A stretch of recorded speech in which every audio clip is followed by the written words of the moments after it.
કેમ છો બાળકો?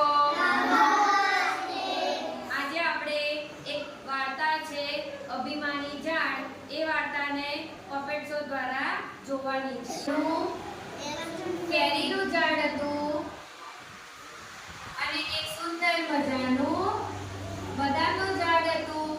બદામનું ઝાડ છે ને થોડુંક સરસ મજાનું ઘટાદાર, એની સુંદર સુંદર પાંદડીઓ, એટલે એ ઝાડ ખૂબ જ સુંદર લાગતું હતું. કેરીના ઝાડ ઉપર સરસ મજાની નાની નાની કેરીઓ બેઠેલી અને એ ઝાડ પણ સુંદર લાગતું હતું. એ ઝાડ થોડું નાનું હતું. કેરીનું ઝાડ હતું એ બધા જ જીવજંતુઓને મદદ કરે. પોપટ આવે તો પોપટને માળો કરવા દે, ગાય આવે તો ગાયને પણ વિસામો ખાવા દે, ઝાડ નીચે બેસવા દે. એવું સરસ મજાનું ઝાડ હતું. અને આ ઝાડ ઉપર, બદામના ઝાડ ઉપર વાંદરો આવે કે ગાય આવે તો કોઈને પણ બેસવા દે નહીં. એક દિવસ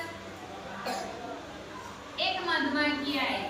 મધમાખી ઉડતી ઉડતી આવી. એણે જોયું કે બે ઝાડ છે સરસ મજાના. હવે બંને ઝાડ ઉપર મારે કયા ઝાડ ઉપર માળો કરવો, તો એ વિચાર કરવા લાગી. એણે જોયું કે કેરીનું ઝાડ છે ને નાનું છે, બદામનું ઝાડ મોટું છે. એટલે મધમાખી બદામના ઝાડ પાસે ગઈ. બદામના ઝાડ પાસે જઈને પૂછ્યું કે ઝાડ, તમે મને આશરો આપશો? મારે તમારે મધપૂડો બનાવવો છે. એટલે બદામના ઝાડે તો ભસીને ના પાડી દીધી કે જા જા, તારી ચીક ચીક ચીક એવી અવાજથી કે હું તો કંટાળી જઈશ, મારે તને મધપૂડો બનાવવા દેવો નથી. હવે મધમાખી તો ફરતી ફરતી કેરીના ઝાડ પાસે આવી. કેરીના ઝાડ પાસે આવીને જોયું તો આ બાજુ તો સરસ મજાનું ઝાડ હતું. ઝાડે તો કીધું કે હું તને માળો કરવા દઈશ, તું તાર મારા ઝાડ ઉપર માળો કરજે. હવે મધમાખી બીજી મધમાખીઓને બોલાવવા લાગી. બધા ફૂલોનો રસ ભેગો કર્યો અને પછી સરસ મજાનો મધપૂડો તૈયાર કરવા લાગી. તો કેરીના ઝાડ ઉપર મધપૂડાનો ઘર તૈયાર થઈ ગયું. હવે તો કેરીના ઝાડ ઉપર સરસ મજાનો મધપૂડો તૈયાર થઈ ગયો. હવે એક વખત કઠિયારો આવે છે. કઠિયારો ફરતો ફરતો બંને ઝાડ જોવે છે. બંને બાજુ ઝાડ જોવે છે. એને થયું કે આ બાજુ નાનું ઝાડ છે, આ બાજુ મોટું ઝાડ છે, પણ હવે મારે કેરીનું ઝાડ કાપવા જવું પડશે. એટલે હું કે જંગલમાં લાકડું વેચીશ તો મને એના સારા પૈસા મળશે. પણ એની નજર ઝાડ ઉપર પડેલા મધપૂડા ઉપર ગઈ. એટલે મધપૂડાને જોઈને કઠિયારાએ કેરીના ઝાડને કાપવાનું માંડી વાળ્યું. હવે કઠિયારો ગયો બદામના ઝાડ પાસે. બદામનું ઝાડ તો મોટું દહીં હતું. એટલે કઠિયારાએ નક્કી કર્યું કે હું આ ઝાડ કાપીશ તો મને એના વધારે પૈસા મળશે.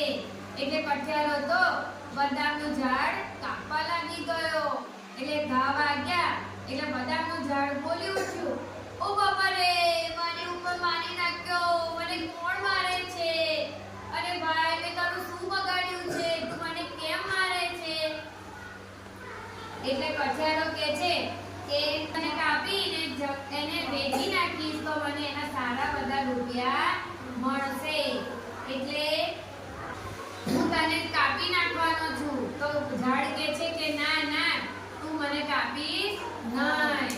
એટલામાં કેરીનું ઝાડ છે ને એ મધમાખીને બોલાવે છે. મધમાખીને બહાર બોલાવી અને પછી કીધું કે તું બદામના ઝાડની રક્ષા કર. પેલો કઠિયારો આવ્યો છે એને તું ભગાડી મૂક. તો કે ના, હું એની મદદ કરીશ નહીં. એણે મને ઘર કરવા દીધું નહીં, એટલે મારે એની મદદ કરવી નથી. પછી કેરીનું ઝાડ બોલે છે કે એણે તારી સાથે ખરાબ વર્તન કર્યું તો આપણે એવું કરવું જોઈએ નહીં. એટલે તું જા અને એની મદદ કર. એટલે એને તો બીજી મધમાખીઓને બોલાવી અને બધી ફરતી ડગ મારવા લાગી અને કઠિયારાએ તો બૂમો પાડી, ઓ બાપા રે કરતો કઠિયારો તો ચીસો પાડતો ત્યાંથી ભાગી ગયો. હવે આ બાજુ મધમાખીઓ બધી ફરતી હતી તો બદામના ઝાડે એને શું કીધું કે મધમાખીઓ તમારો ખૂબ ખૂબ આભાર. તો કે મારો આભાર ના માનીશ, તું કેરીના ઝાડનો આભાર માન. તો કે કેમ?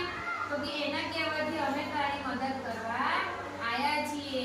એટલે ત્યારથી પછી બદામના ઝાડને એની ભૂલ સમજાઈ જાય છે અને બદામનું ઝાડ અને કેરીનું ઝાડ બંને પાકા મિત્રો બની જાય છે. બંને એકબીજાની મદદ કરે છે, પશુ પક્ષીઓની પણ મદદ કરે છે અને બંને ખાધું પીધું અને રાજ કર્યું.